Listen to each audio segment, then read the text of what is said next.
Udah. Sito lu. Sito lu. Sito lu. Sito lu. Sito lu. Tarik. 1, 2, 3. Juni 2025. Juliana Marin, seorang pendaki asal Brazil, terjatuh ke jurang dalam pendakian ke puncak Rinjani. 2, 3. Kabar itu mengguncang jagat maya. Satu tragedi di puncak tertinggi menjadi sorotan dunia.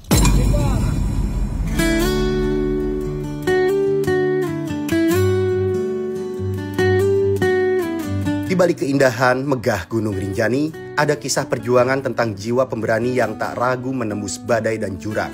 Dalam satu tujuan, menyelamatkan yang tertinggal demi nilai tertinggi kemanusiaan.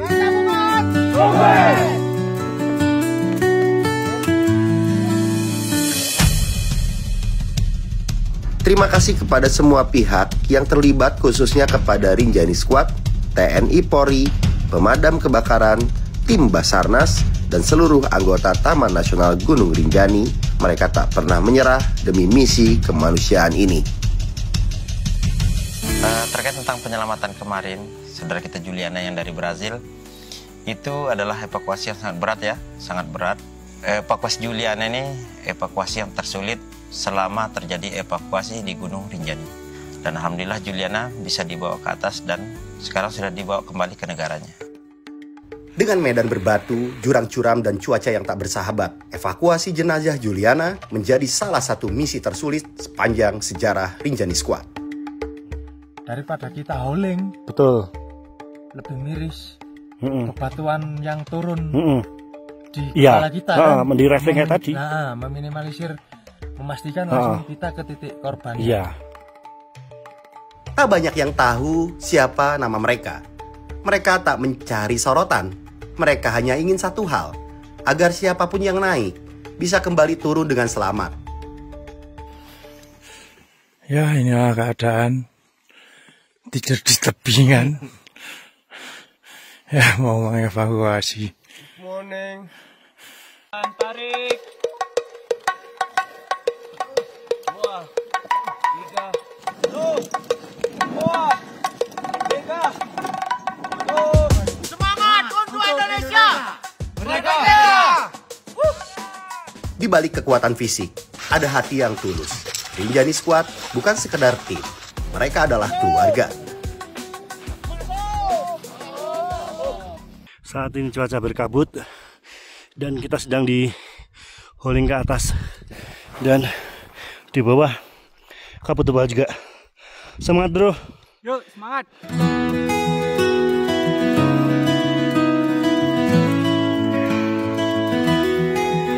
Senyum mereka mungkin terlihat seperti kebahagiaan, tapi itu adalah wujud dari keberhasilan atas sebuah misi kemanusiaan yang tak mudah.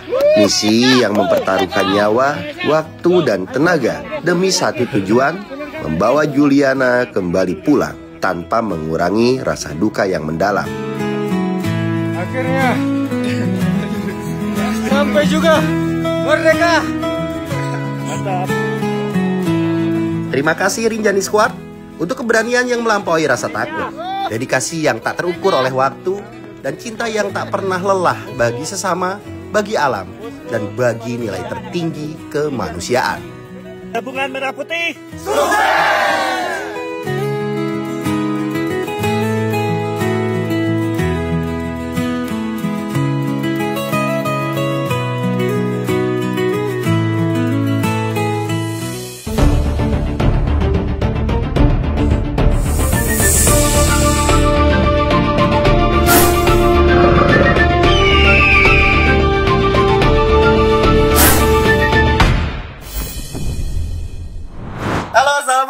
Sobat petualang dimanapun kalian berada. Hari ini aku kedatangan tamu istimewa di Black Horse, yaitu ada Om Tio Survival, ada Bang Agam Rinjani, ada Mas Hadi, dan ada Mas Tio Polhut. Jadi hari ini tuh alhamdulillah ya teman-teman, nih para sahabat-sahabatku yang luar biasa, pahlawan, petualang tangguh. Ya aku bilang petualang tangguh, nanti kita akan dengar cerita dari versi mereka. Kita sapa dulu sebelumnya. Duh, sehat semua nih. Sehat dong. Guys, Semangat itu aja. sehat. Tapi ya selamat datang di Black House, di rumahku, di shelter kalian juga, base camp kalian di Jawa Barat. Jadi kita itu sebenarnya guys, kita itu satu tim yang sering komunikasi. Cuma kalau sama Bang Hadi sama Mas Tio baru ini kita bisa ketemu, sama Om Agam juga kemarin sebenarnya baru sempat ketemu sekali di Indofest ya. Di apa di IMS kemarin pas di Jakarta. Tapi kita udah sering intensif komunikasi lewat WhatsApp, lewat postingan, IG dan lain-lain ya. Tapi ya sebenarnya nih kita berkumpul gara-gara ada satu orang yang mengumpulkan kita semua nih, Mas Tio Survipal. Betul. Jadi gimana? Kemarin capek masih? Ini yang harus tanya ini. Yang capeknya nge-rescue atau ditanya wartawan? ini benar. Kalau di sini pertanyaan, ini tim squad Rinjani, tim Rinjani squad ini lebih capek nge-rescue para pendaki yang gugur di Rinjani atau lebih capek ditanya wartawan akhir-akhir ini? Terutama untuk Om Agam nih. Lebih capek menjawab dengan pertanyaan yang sama. Udah, makanya aku nggak akan nanya pertanyaan yang sama hari ini, Bang. Iya, kita bahasanya beda. Karena udah pasti 3 pertanyaan aja udah suntuk. Ini pasti ribuan dari kemarin kan? Iya. Apa yang bisa kita lakukan sebenarnya kalau misalkan seorang pendaki itu ke Gunung Rinjani?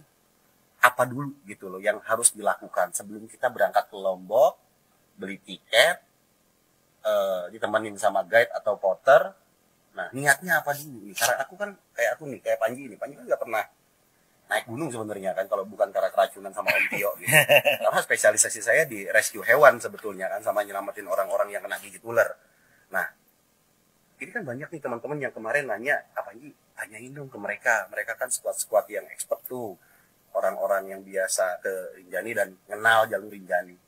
Apa sih Om Tio misalkan apa? Sebelum kita ke Rinjani, apa sebenarnya yang harus kita persiapkan?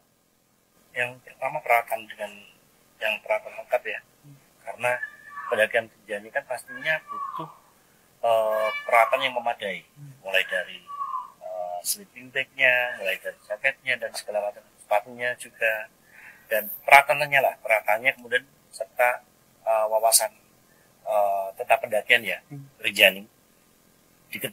Karena Rinjani ini kan bukan gunung yang Ramah ya. Iya, maksudnya bukan gunung kayak gunung Prau, kayak gunung yang bisa tektok dan segala macam, kayak gitu kan, untuk persiapan fisik. Memang nggak bisa juga. tektok? Tidak boleh sih. Tidak Tidak dianjurkan. bisa kan? Gitu, karena berisiko. Berisiko tinggi. Nah, kalau dari base camp titik awal kita start nih buat ngedaki, itu ada berapa jalur sih semuanya totalnya? 6 jalur. Itu jalur apa gitu? Ada jalur yang pertama Sembalun, Senaru, Korean, ada Ivory, ada Teketatu, ada Timban. Jalur yang paling ramah pendaki pemula kayak saya. Itu berarti ini jalur Sembalun kan? yang di Rinjani. Iya. Sembalun bisa. Sembalun paling ramah. banyak favorit ya. Rame semua. Jalur favorit. Mau apa itu? Oh, bukan. Nah, berapa lama dari trek Sembalun sampai ke puncak? Kalau kita Tergantung pakai- maunya, Bang. Jangan begitu. Kalau Anda bisa 3 jam sambil terbang. Serius Bang, berapa lama itu biasanya kalau bisa Yang pendaki pemula nih. normal? Kalau pemula biasa 2 hari. 2 hari ya berarti. Hari pertama itu 8 jam jalan. Hari kedua nginap dulu di Pelawangan campsite. Besoknya dini hari puncak itu sekitar 4-5 jam. Itu normalnya. Tapi kadang tidak normal. Kadang sampai Bisa 7-8 jam. Tergantung si fisik dari pendakinya itu sendiri. Kalau Rinjani sendiri gunung yang sebenarnya ramah nggak sih buat orang-orang awam yang mulai pada suka naik gunung? Sangat ramah. Sangat Sangat ramah Bang. memberi kesan sama pendaki pemula. Berarti rekomendasi. Asal- lagi ya. Asalkan ada ini syaratnya. Betul-betul kalau belum pernah didampingi sama guide yang profesional, sama porter-porter yang Iya. memang berpengalaman. Berarti memang direkomendasikan orang yang memang awam yang baru ke Rinjani itu harus didampingi oleh porter dan guide yang profesional ya. Karena semua bule rata-rata orang baru naik ke Rinjani. Banyak yang cuma kenal Rinjani dari Gili Trawangan, tiba-tiba berlibur ke Lombok, Gili Trawangan Kuta ditawari sama orang-orang, ayo ke Rinjani. Kemana ke National Park? Dia cuma buka googling, oh National Park kayak begini. Sudah naik. Dipikir cuma hutan doang buat jalan-jalan biasa. Karena ininya trekking.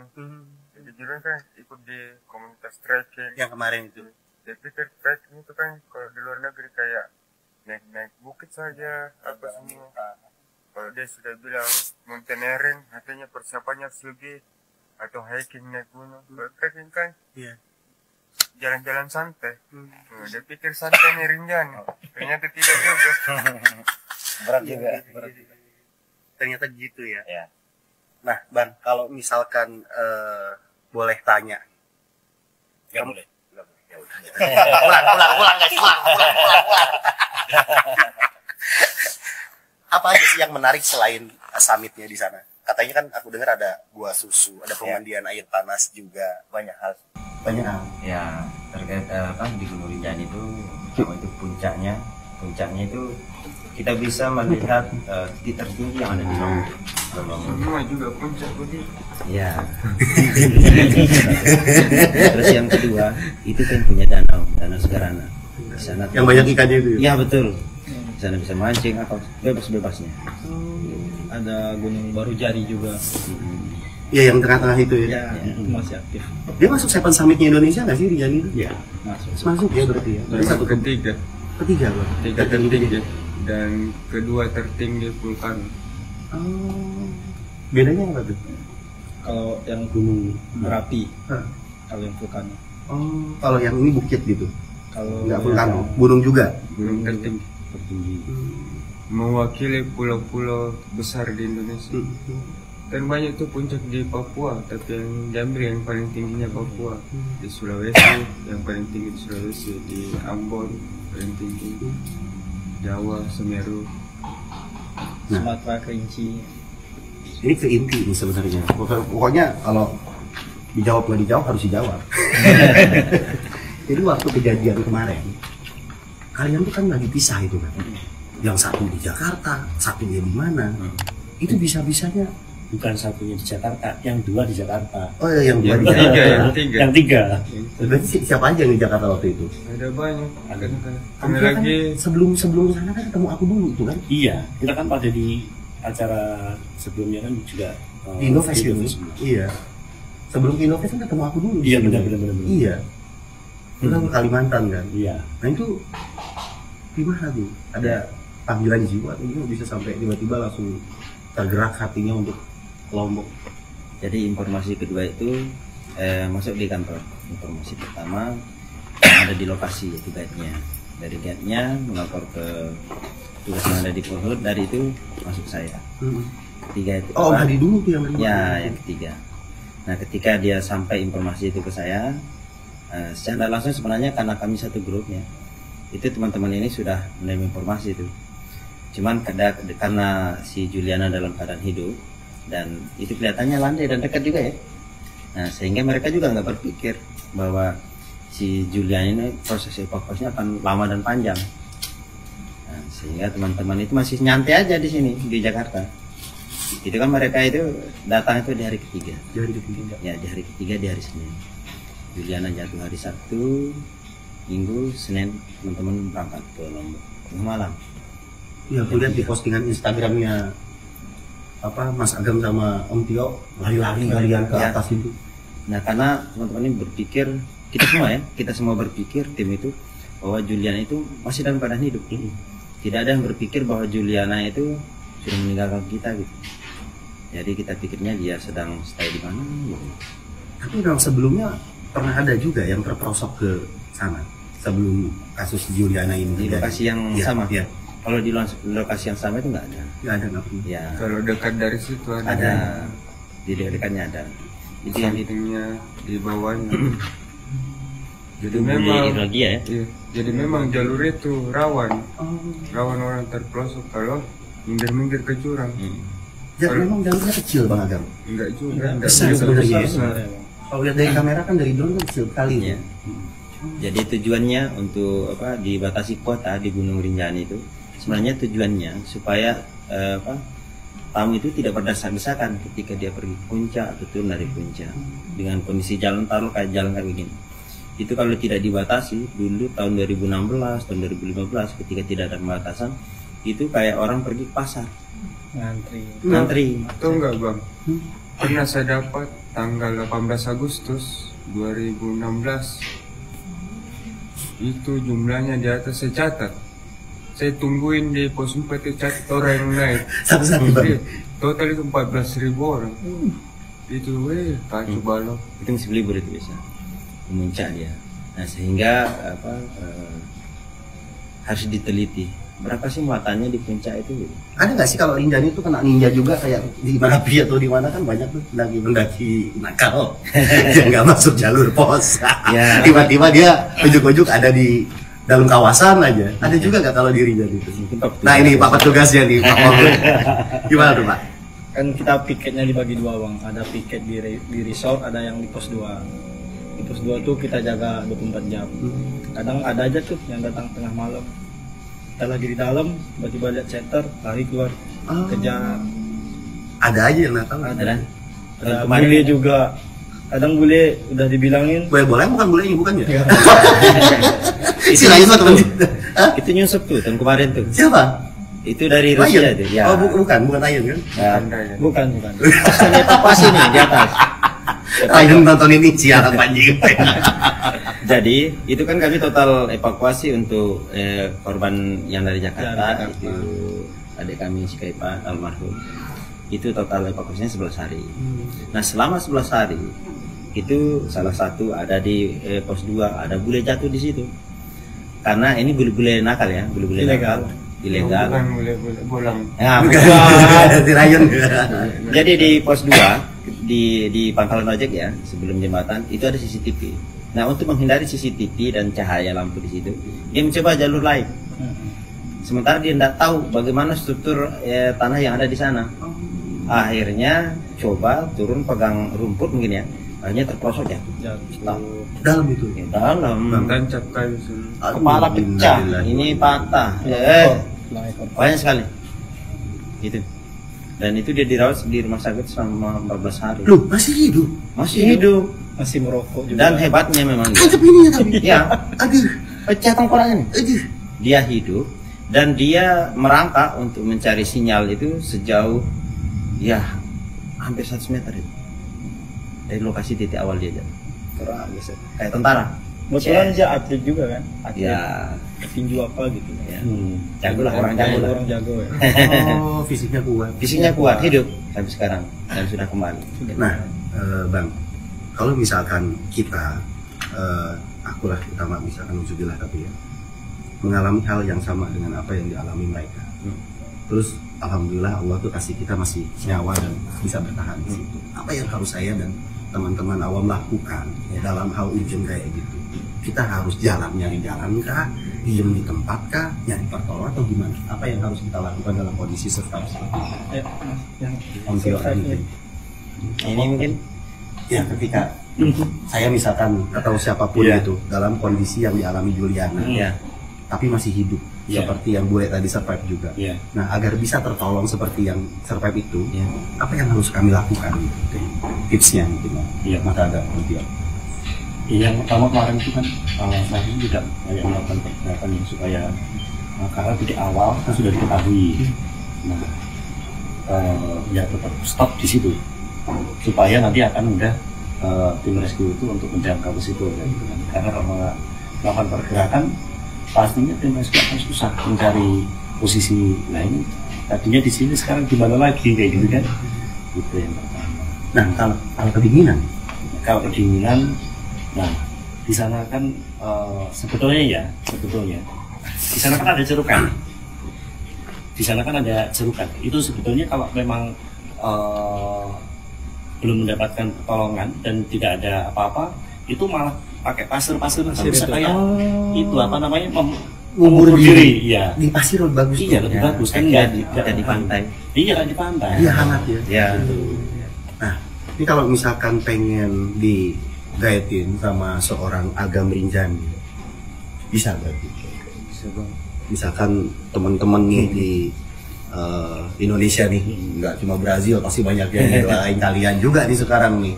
Jadi idola baru lah para petualang Indonesia, luar biasa. Aplaus dulu dong guys buat Rinjani Squad. Berarti bisa Bang Agam. Tapi tunggu daftar antrian dulu ya. Tapi bisa ya Bang Agam. Itu nomor yang di Instagram memang nomor Abang kan? Buat kontak person kan? Oh, bisa guys. Jadi selain Bang Agam juga ada teman-temannya, sahabat-sahabat Bang Agam di sana yang pastinya profesional dan siap untuk mendampingi turis ya, visitor yang datang ke Rinjani untuk baik untuk mendaki atau untuk sekedar wisata. Kabarnya ada juga buat pengobatan tuh gimana tuh maksudnya di Rinjani itu? Oh, iya, orang-orang yang datang dalam niat khusus selain mendaki Om. Datang. Itu sebenarnya kita lari ke tradisi. Kami di Lombok itu sebenarnya kepercayaannya ke Gunung Rinjani itu sangat tinggi. Jadi banyak orang-orang tua kami itu dari sejak zaman dahulu kala itu kalau sakit itu mereka datangnya berobat ke Gunung Rinjani. Nah, berendam di air panas lah. Kami kan punya air panas itu banyak di situ. Di bawah danau Segarana itu ada di sungai berjejer air panas semua. Kita hijrah sedikit itu ada gua susu. Di gua susu itu banyak lagi kolam-kolam di situ. Gua susu apa? Gua dulu bentuknya gua ini Kayak memang susu gitu. iya. Tahu kan susu kan? Iya, iya, saya pernah. Ya kayak gitu. Kalian berdua belum ya? Dulu bentukannya kayak gitu. Iya. Nah, jadi ketika air mengalir, air belerang nih. Air belerang tuh ngalir. Begitu dia sampai di ujung, dia itu akan mencerat. Nah, menceratnya itu biasa orang-orang yang naik itu minum air itu. Di dalam gua? Iya, di dalam gua, air belerang itu diminum. Dan itu kepercayaan terdahulu kami, itu katanya obat. Air belerang itu. Itu obat. Itu beda dengan konsep ilmiah ya. Nah, tapi alhamdulillah kenyataannya memang mereka sehat ketika naik. Oke. Yang Obat saya kesana jelaskan sehat. secara ilmiah. Ya, dan Kenapa? Secara ilmiahnya gimana Bang? Dari selesai. Oh iya, selesaikan dulu ya, oke. dan itu juga banyak banyak pengunjung yang bukan naiknya itu jalan, esot. Iya, Stroke. Iya, stroke. Oh, Cuma setengah tubuh. Nah, tujuannya berobat tadi. Datang berobat. orang stroke lagi. Iya. Saya ketemu di jalan. Dan begitu pulang jalan. Wih. Percaya enggak? Wah, besar dulu sih kalau. Tapi ntar penjelasan ilmiah dari Bang Agam saya tunggu nih. Iya. Kenapa bisa begitu? Nah, seperti itulah keadaannya. Nah, silakan dah, abangku. Jadi di Rinjani seperti apa dikatakan oleh Bang Adi, masyarakat memiliki suatu cara sudut pandang berpikir bahwa Rinjani memiliki suatu energi yang besar, energi yang suci, bisa mengobati orang-orang yang lumpuh, orang-orang yang sakit, berobat ke sana. Sebenarnya begini logika dasarnya. Jadi mereka ini kan rata-rata lumpuh karena tidak bergerak dan lain-lain. Kemudian berangkat ke sana dan memiliki kepercayaan itu melakukan kegiatan ke sana itu olahraga. Oke. Jadi dia bisa sehat kembali karena olahraga. Iya. Itu secara ini. Otot-ototnya sarafnya iya, terbuka. Iya. Kemudian air belerang hangat direndam, itu toksin keluar semua. Oke. Kami saja yang di bawah kaki-kaki Gunung Rinjani banyak tuh belerang. Kami sering pakai masker, itu bisa awet muda 5 menit. Jadi ambil lumpur belerang, tempel dari sini, berendam. Habis itu kayak masker, habis itu cuci, bisa awet muda 5 menit. Nah, itu dua lagi. Iya. Kalau handshake. Karena kandungan kolagennya itu Berarti sebenarnya Gunung Rinjani ini gunung ramah pendaki. Iya, sangat ramah. Karena orang sakit pun bisa naik. Iya, sangat ramah. Jangan orang sehat. Iya, betul. Bayangkan, Kang, kalau acara pekelam, jadi ada Ulang pekelam. upacara orang Bali, kepercayaan masyarakat Hindu, itu yang naik pesertanya tuh umur 80, 70 tahun, itu bawa tongkat yang sudah bungkuk begini, tetap juga sampai ke atas. Kenapa bisa? Karena mereka betul-betul melakukan kegiatan yang pertama adalah niat. Jadi ketika teman-teman mau naik Gunung Rinjani, pertama yang perlu disiapkan adalah niatnya. Harus niatnya tulus dulu. Jangan karena cantik, peserta lain cantik kok sudah mau naik, sudah lain niatnya kan. Itu yang biasa mengganggu konsentrasi ketika mendaki gunung. Jadi tidak ada lagi nilai-nilai spiritual yang ada di dirinya ketika mau naik gunung. Kayak begitu. Akhirnya tidak fokus, terjadilah kecelakaan dan lain-lain. Kalau orangnya fokus spiritual, dan otomatis itu akan membentuk juga diri kita ketika naik gunung. Capeknya apa, dan teriak-teriak, fokus lebih dekat kepada Tuhan Yang Maha Esa. Ada menghargai alam, karena alam ini kan makhluk Tuhan yang hidup juga, bukan cuma kita. Setuju saya. Dalam hal ini ya, salah satu yang harus diingat teman-teman, ketika kita bertamu satu ke rumah orang, misalkan kita dari Jawa Barat ke Lombok, itu aja kita harus punya adab, karena adab kan di atas ilmu. Apalagi ini gunung dengan energinya yang segitu besar, tiba-tiba kita ya tadi ya, kalau tak kabur sombong ya bakal jadi celaka ke kita juga. Jangan kan di gunung lah, di rumah kita sendiri juga ya berantakan bakalnya ya Om ya. Ada nggak sih cerita-cerita mistis gitu Om Agam yang sering kalian temui di sana? Misalkan keanehan apa gitu yang ada di Rinjani gitu yang unik, selain ada tadi itu yang tempat-tempat obat itu? Beda-beda sebenarnya. Jadi harapannya nanti mungkin setelah nonton video ini ya, itu teman-teman yang pernah saya evakuasi itu ngetek Mas Panji, ceritakan sendiri ya bagaimana kisahnya. Itu sejak tahun 2017 sampai tahun 2025 itu memang kesan teman-teman ketika hilang, tersesat, kecelakaan, ada yang diseret di puncak itu semua. Diseret. Itu memang bukan apa ya? Mereka itu bukan ramah ke gunung. Gimana yang menggambarkan? Kayak teman-teman ini ada sesuatu yang misal nggak suka di gunung, misal Rinjani itu ternyata sampai di atas hanya sekedar bebatuan jelek dilihat, sampai meludah begitu. Takabur begitu. Takabur. Nah itu sampai keluar kata-kata kasar, ya, gitu, keluar kata-kata kasar.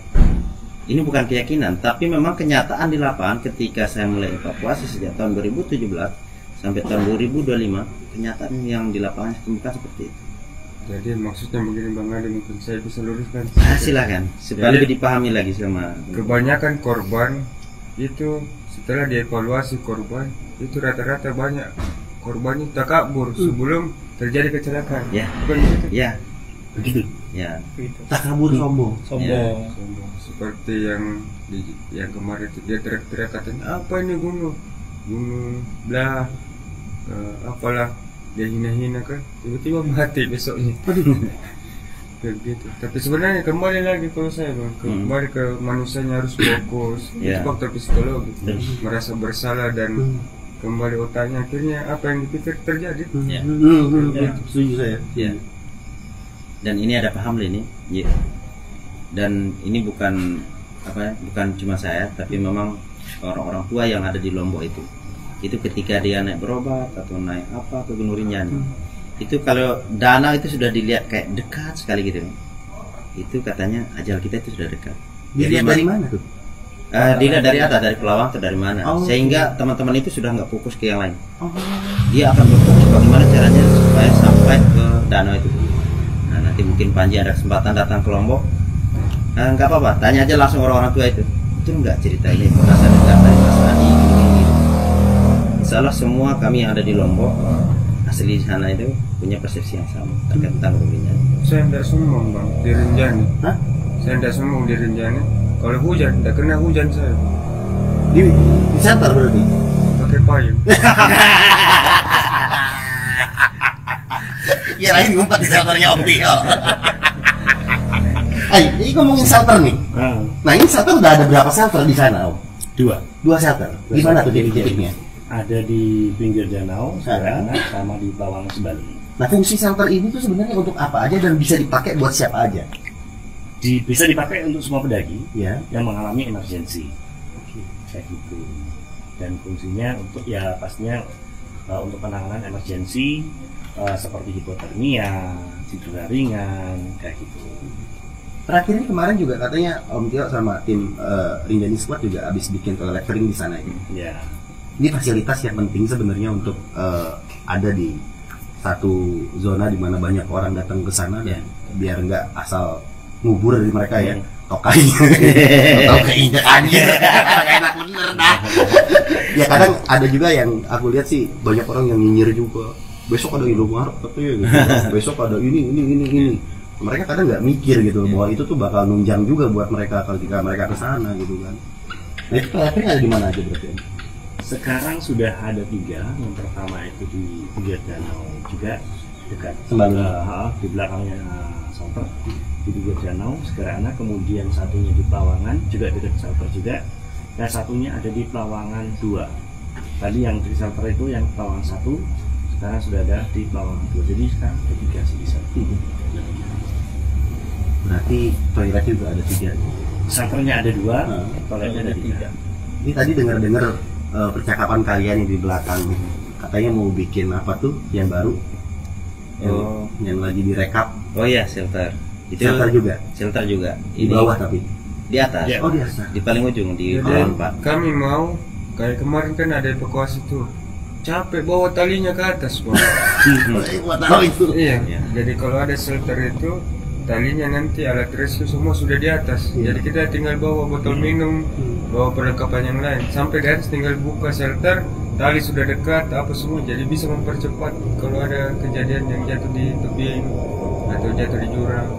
Dan kami juga tidak setengah mati lagi bawa tali apa tenda di atas. Tenda sudah ready di atas, tinggal pasang apa semua. Dapur sudah ready, tinggal masak. Ini kemarin evakuasi kita harus bawa tenda, harus masak sendiri. Oh ini benar-benar susahnya di situ ya. Belum urusi lagi orang, urusi lagi alat, urusi lagi korban. Total berapa hari kemarin tuh evakuasi Bang Agam? 5 hari. 5 hari itu berarti kendalanya juga kalian kelaparan juga di situ berarti?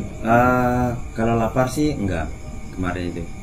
Jadi karena pertama informasinya bahwa kita ini akan hanya sekedar mengangkat orang ya yang sedang hidup, dan jangkauannya itu masih dekat juga.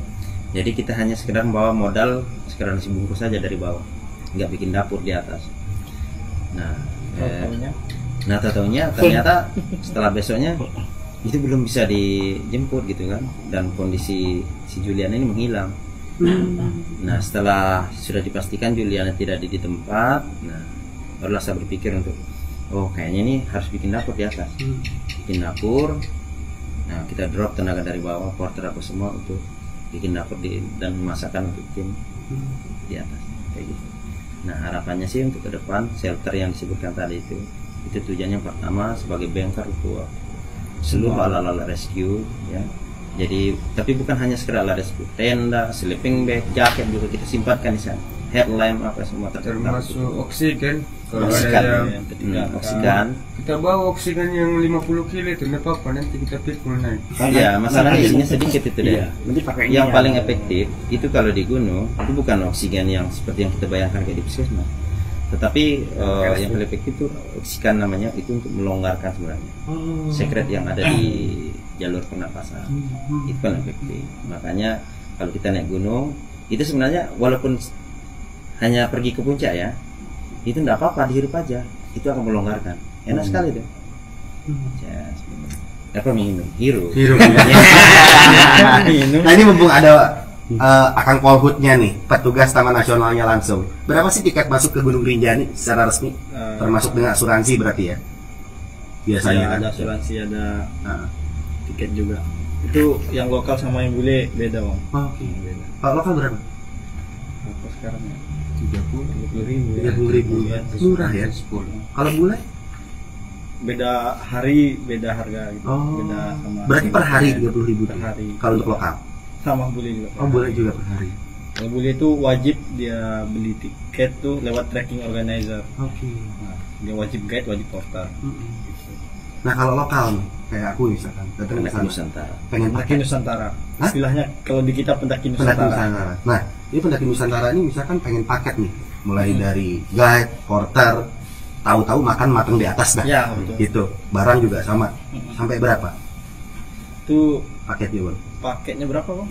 Macam-macam.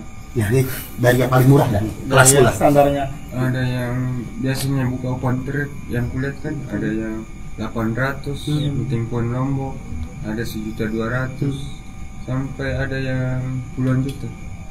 Tergantung pilih yang mana. Kalau Fasilitas. tergantung fasilitas. Kalau saya pribadi itu di atas 10. Iya tahu. Om Agam berarti sekarang di atas 10 Di atas 10 per hari, per trip orang. per trip. trip. Sebetahnya dia di situ. Iya. Karena kami mau fasilitasi, detail fasilitasnya mau. Kami bawa tukang pijit, ahli patah tulang, ada juga pizza dokter, tim medis ya. 10 juta tuh dapat itu semua. Iya, dapat tim medis, paramedik. Jadi kalau ada apa-apa, cek tensi dulu. Kalau dia patah ternyata sudah tukang patah tulang ini rapikan, tak kembali lagi. Pernah ada tamu sekali. Serius dibawain tukang patah tulang? ya. Ada keseleo, udah sampai 3 menit diurut, normal kembali. Ya, jalan lagi, tidak perlu kita pikul lagi. Ya, jalan sendiri. Makan, Bang.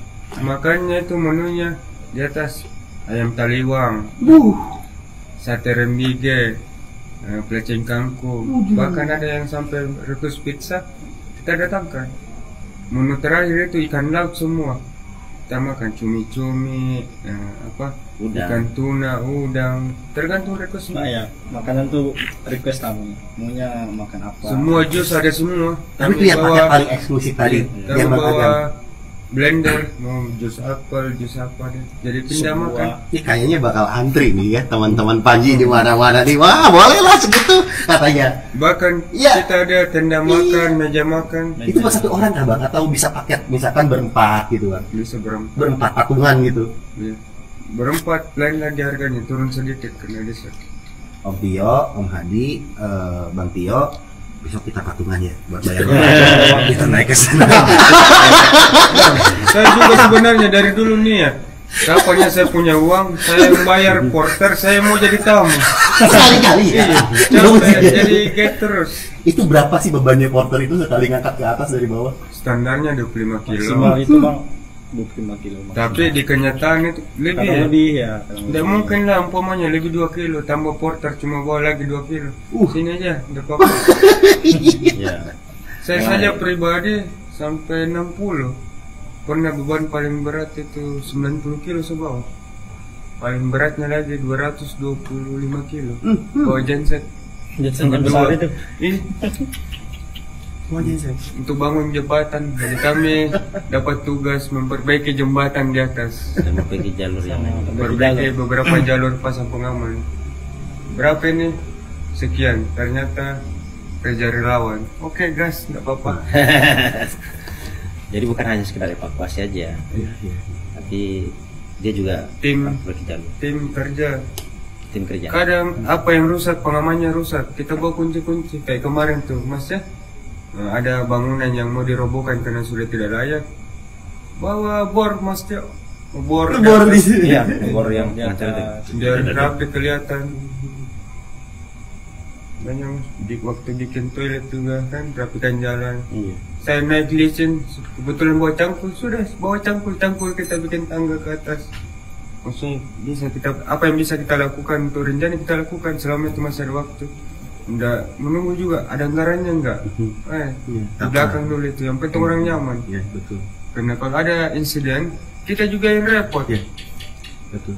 Sementara kita turun ke Mataram mau istirahat, Gam, di mana dek? Kenapa, Bang?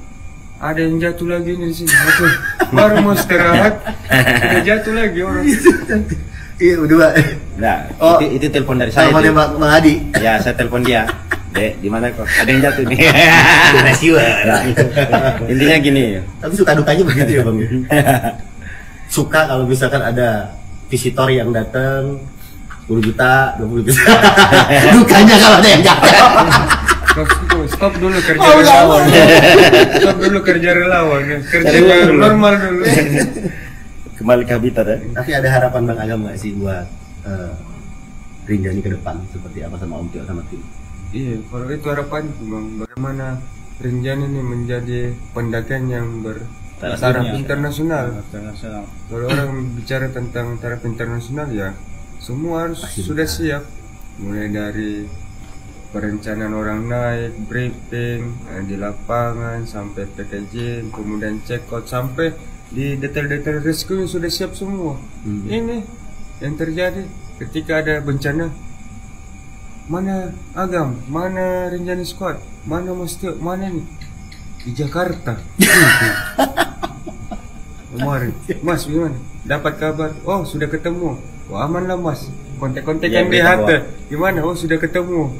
Pagi-pagi sudah ketemu. Lihat, kontak lagi anak-anak. Belum. Yang mana benar nih? Kontak lagi belum. Gas pulang kita. Ya kayak begitu karena kondisi di sana juga memang alamnya berubah-berubah bang. Jadi kadang kayak kemarin kan kondisinya aman kelihatan si Juliana, tiba-tiba datang kabut apa semua hilang Juliananya. Berarti alasan kenapa helikopter nggak bisa digunakan untuk evakuasi tersebut waktu itu karena alasan cuaca juga ya? Enggak. Kalau saya berpikir berbeda. Jadi helikopter itu kan harus tahu kondisi medannya lewat mana baru dibilang itu tidak bisa. Masalahnya belum pernah ada helikopter ke situ, belum dicoba. Belum pernah. Iya, makanya kemarin diskusi sama teman-teman yang ahli dengan helikopter, nanti akan dicoba untuk latihan untuk menuju ke situ. Tapi memang posisi Juliana tidak bisa. Nggak bisa pakai helikopter. Karena tebingnya tuh memang vertikal begini ya bang. Dan kabutnya tuh berapa hari udah hilang-hilang. Iya. Jadi kalau dipaksakan bisa-bisa nanti ketika misal terbang nih heli di atas, terbang di atas itu kan pasir apa semua di situ terbang semua, gampang gerak itu. Yang sampai terjadi gerakan di situ, pasir jatuh, menimbun korban, nggak bisa itu. Masa bawa alat berat ke situ? Iya. Gimana caranya bawa alat berat ke situ? Evakuasi Nah, helikopter. pertimbangan seperti itu yang membuat memang kemarin itu heli itu nggak bisa terbang dan cuaca itu sangat ekstrim di atas. Itu perubahannya itu nggak perlu nunggu waktu sampai 1 jam.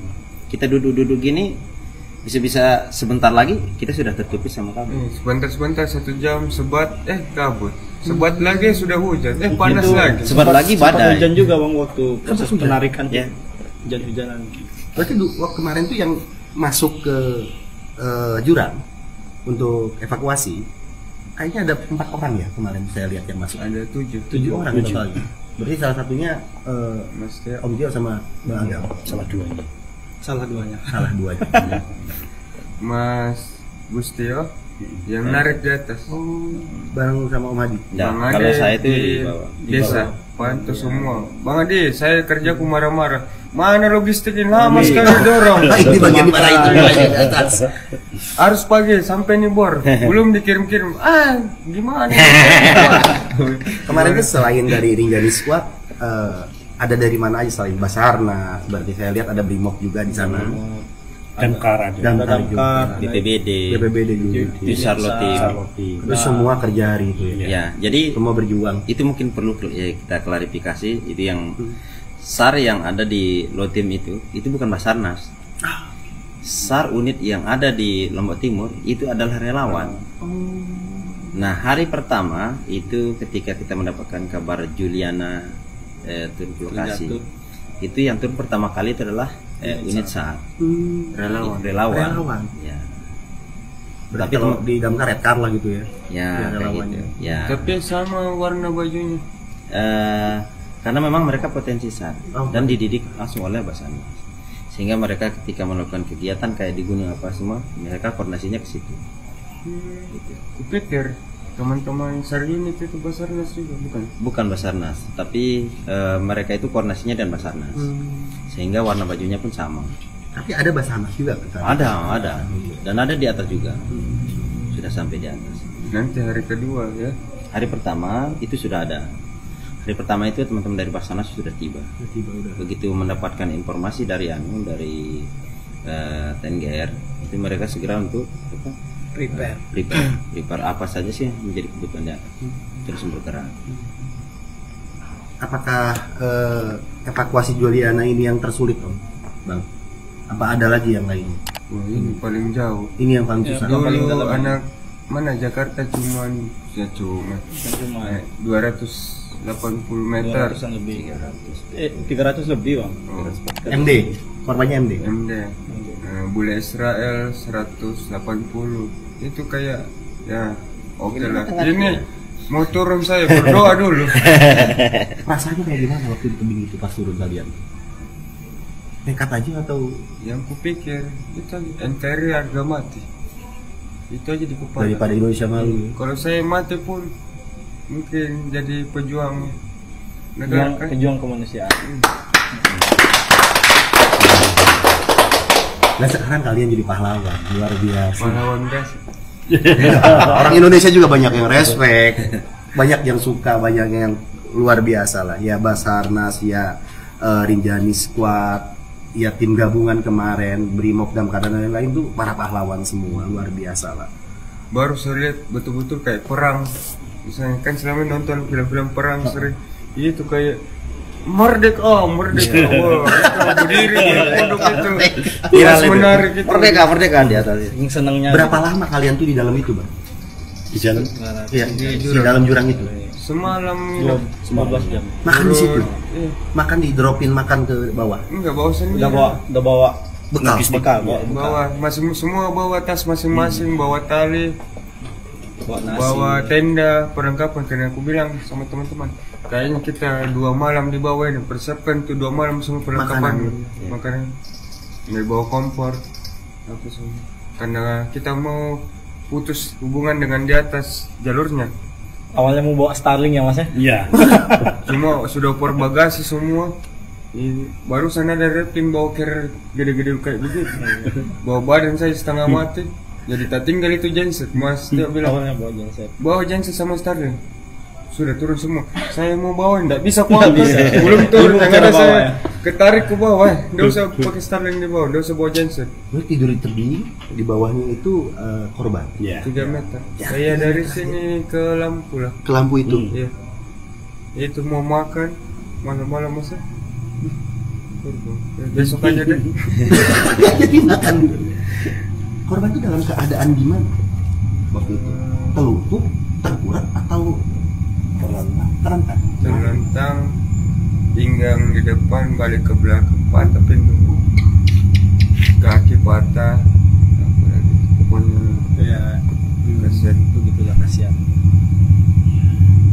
Oke guys, itulah obrolan kita, obrolan seru kita malam ini bareng Rinjani Squad.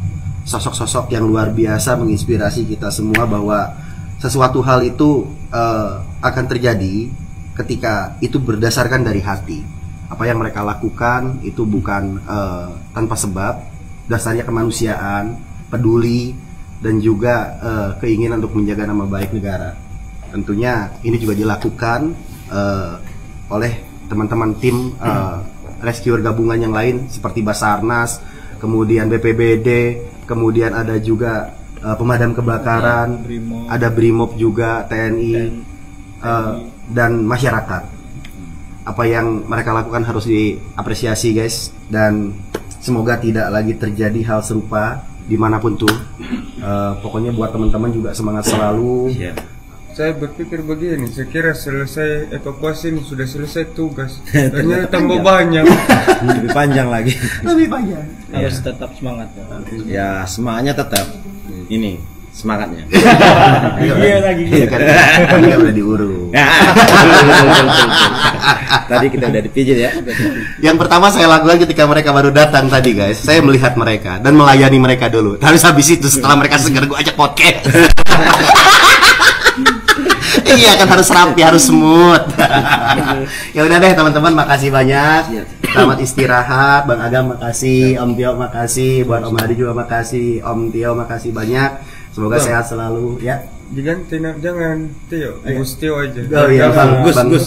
Bang Gus. Kemarin kita habis latihan Bang. Tadi ada namanya Tio tidak survival. Oh iya, ya tidak survival, makasih. Pokoknya semangat, sukses selalu buat Rinjani Squad. Doa Panji dari sini selalu menyertai. Mudah-mudahan kalian selalu dalam lindungan Yang Maha Kuasa Allah Subhanahu Wa Taala, selalu diberi kebahagiaan, kesehatan dan rezeki yang sangat baik oleh Allah. Amin. Terus berbuat baik, jangan pernah menyerah. Siap. Oke, makasih banyak teman-teman udah nonton dan ngikutin vlog Panji kali ini. Jangan lupa di follow media sosial mereka masing-masing di sini. Om Tio Survival, Bang Agam Rinjani, Om Hadi, kemudian Bang Tio Tidak Survival. Jadi kita tunggu juga Om Tio dan Bang Agam aktif lagi di YouTube biar kalian bisa melihat aktivitas mereka dalam berpetualang di Rinjani dan sekitarnya. Setuju ya? Kalau setuju komen di bawah biar mereka nanti bikin YouTube channel juga. Om Tio tuh sebenarnya ada YouTube channel dia hilang kemarin ke hack guys. Nanti kita bikin lagi ya Om ya. Iya, Yang baru Bang Agam juga ya. Enggak, saya numpang aja. Nah, Bang Agam nggak mau jadi YouTuber. Waduh, mulia sekali hatinya ya. Ya sudahlah kalau gitu saya pansos ke Bang Abang hari ini. Oke guys, kalau gitu aku pamit. Assalamualaikum warahmatullahi wabarakatuh. Salam lestari, salam konservasi. Bye bye.